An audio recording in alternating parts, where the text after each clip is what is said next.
as a director of customer success, my role is to ensure our customers are healthy and successful, of course.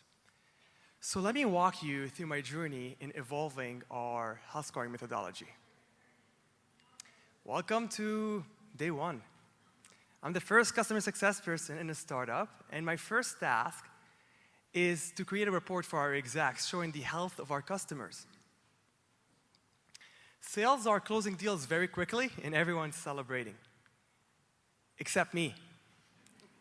Every deal felt like a hole in a boat, and I was struggling to identify which hole I should be plugging next. I'm sure many of you have felt like this before. Well, welcome to startup life. I wanted to look at our customer health on an aggregate level. I wanted to track my progress. I wanted to identify early indicators of churn, and I really couldn't. So, by the way, that's me if you're wondering. It's a more handsome version of me. So I looked at what we already had at the time. We're a SaaS platform. If users are logging in, we track that. So to me, my genius approach was that if our customers are logging in, that they're healthy, and if they're not healthy. Even if they're on a vacation, they should be logging in, right? So that was my assumption, and that was my adoption-focused Healthscore 0.1. And if you're wondering, that wasn't even close to reality. So we decided to evolve it one more time. And I looked at some of the tools that we already use at Cloud Health. So think Salesforce.com, Zendesk, Google Analytics, even our own platform. And I collected, with my team, 15 metrics. We broke these down into 3 scorecards: adoption, relationship, and satisfaction.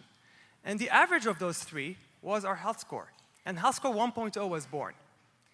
And while this methodology wasn't even close to perfect, it was consistent. And it allowed us to track our progress and really see how we were doing every quarter. So this was great, but there was something really wrong with this. Many of it was done in Excel. Many of this work was really manual, and most of it was done over the weekend. So in 2016, I lost something very, very important, guys. I lost my Sunday brunch. So something had to change again. So thanks to Gainsight, we were able to go live in early 2017 and automate a lot of this manual work. We were able to replicate the exact process into Gainsight, and I got my weekends back, and that's great. Now I do other stuff on the weekend that is also work-related, but that's another story for another day. But there was something still wrong with this. We were still missing things. What if the customer gets acquired? What if our executive sponsor leaves us a bad NPS score? The methodology did not capture that. So we realized we need to evolve it one more time and add more metrics to it. So today we are working on Healthscore 2.0. We are collecting 30 metrics, and we are grouping them into 5 scorecards: adoption, support, product, implementation, and relationship. And what's interesting is that we can tie every scorecard to a specific department. So for example, adoption is tied to the CSMs. We call these TAMs in our company. Support is tied to our support team. Product sentiment, that's tied directly to our product management. Implementation, that's tied to CSMs or our ProServe team, depending on who's doing the implementation. And finally, relationship, that's tied to our account management team. They're responsible of renewals, upsell, and expansion. So that's driving now accountability. But more importantly, we are now able to pinpoint the problem when there is a risk. Don't forget what Lake and Murphy said. Churn is just a symptom. You need to identify the underlying cause, and that allows us to do that.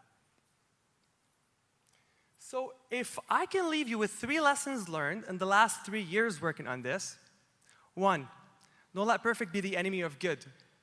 You have to start somewhere. Even if it was as simple as our methodology in 2015 where we only looked at customers if they're logging in or not. Don't get stuck in analysis paralysis. You have to start somewhere. Lesson number 2, and to your point earlier on, automate, automate, automate as early as possible. By the end of 2016, RCSMs hated me. I was pushing everyone to update inputs so I can get my scoring methodology working, but there was time taken away from customers. And they did not like it, and they were right. So automate as early as possible. And the third lesson is calibrate your health score based on your customers. So pick your top customers, pick your bottom customers, and calibrate accordingly. And my guess, you're not going to get it right the first time. Thank you so much.